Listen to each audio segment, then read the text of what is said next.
In this video, you'll learn how to turn on or off the Quick Share feature on your Google Pixel phone. This functionality allows for convenient file sharing with nearby devices, enhancing your connectivity options. Start by unlocking your Pixel phone and locate the Settings app on your home screen.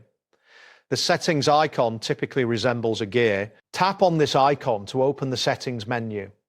Once the menu appears, scroll down until you find either the Connected Devices or Sharing section.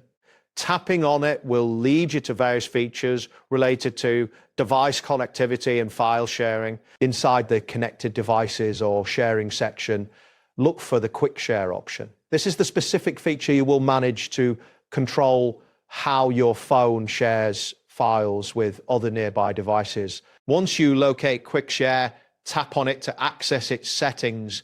You will be directed to a new screen where you can configure the feature according to your preferences. Within the Quick Share settings, you will find a toggle switch positioned at the top of the screen. This switch allows you to enable or disable Quick Share. Tap the switch to turn the feature on or off based on your current needs.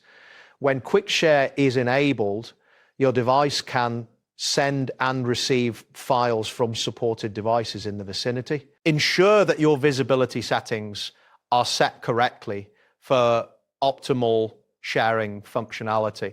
After adjusting the Quick Share toggle, take a moment to review additional options related to visibility and permissions. You can choose whether your phone is visible to everyone or limited to your contacts only. Make sure to select the option that aligns with your privacy preferences.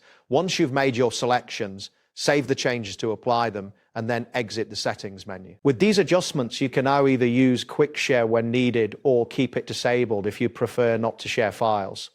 This gives you effective control over your device's privacy and sharing capabilities. Remember to consider your internet connection speed and file sizes when using sharing features, as larger files may take longer to transfer depending on connectivity. That wraps up today's guide. Thanks for watching and catch you in the next tutorial.